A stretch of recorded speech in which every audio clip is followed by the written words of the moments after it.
नमस्कार, आप देख रहे हैं लाइव बिहार। मैं हूं आपके साथ राजमोहन तिवारी। बिहार में गठबंधन का दौर जारी है।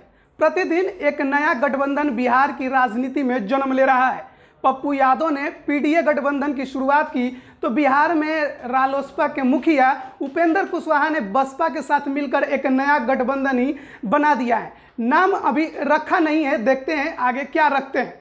आपको बता दें कि उपेंद्र कुशवाहा ने महागठबंधन छोड़ दिया है। ऐसा उम्मीद लगाया जा रहा था कि एनडीए में शायद उनकी बात चल रही है और बीजेपी के साथ मिलकर बिहार चुनाव में उतरेंगे, लेकिन वहां भी बात बनी नहीं। तो बसपा के साथ मिलकर उन्होंने बिहार में एक नया गठबंधन बनाया है। लेकिन जब गठबंधन की बात करने प्रेस वार्ता में बैठे तो उनके निशाने पर नीतीश से ज़्यादा लालू यादव और उनके बेटे थे। उन्होंने सीधे सीधे लालू यादव को कोट किया है और कहा कि जो व्यक्ति अपने दो बेटों को मैट्रिक नहीं पास करा पाया वो बिहार में शिक्षा व्यवस्था सुधारने की बात कर रहा है।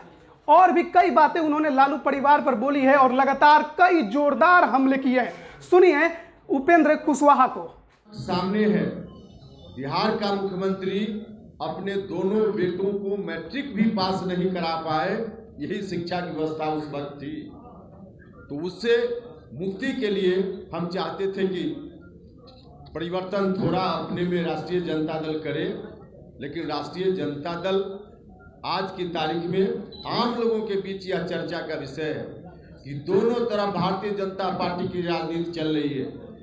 नीतीश कुमार जी के साथ तो भारतीय जनता पार्टी है ही, यहाँ भी भारतीय जनता पार्टी की राजनीति एनडीए में और उधर महागठबंधन में भी किसी न किसी रूप में डायरेक्ट या इनडायरेक्ट भारतीय जनता पार्टी महागठबंधन की राजनीति को भी कंट्रोल कर रही है, प्रभावित कर रही है।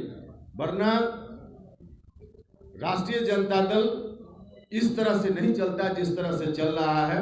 आम लोगों में चर्चा है कि भारतीय जनता पार्टी और राष्ट्रीय जनता दल के नेतृत्व के बीच कुछ न कुछ है मामला, जिसके चलते राष्ट्रीय जनता दल इस रूप में तमाम जो उनके साथ सहयोगी लोग थे, जितन राम मांझी जी के साथ, बाकी और जनता के साथ, तो इनका यही रवैया चल रहा है। आज की तारीख में जरूरत इस बात की है कि दोनों गठबंधन से अलग बिहार की जनता आज नया विकल्प चाहती है, नया विकल्प चाहती है।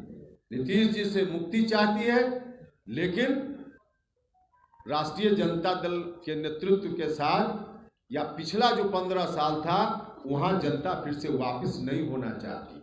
और यही कारण है कि नीतीश जी ने जब कुछ नहीं किया तो आज अपनी उपलब्धि की चर्चा जनता के बीच करने नहीं जा रहे।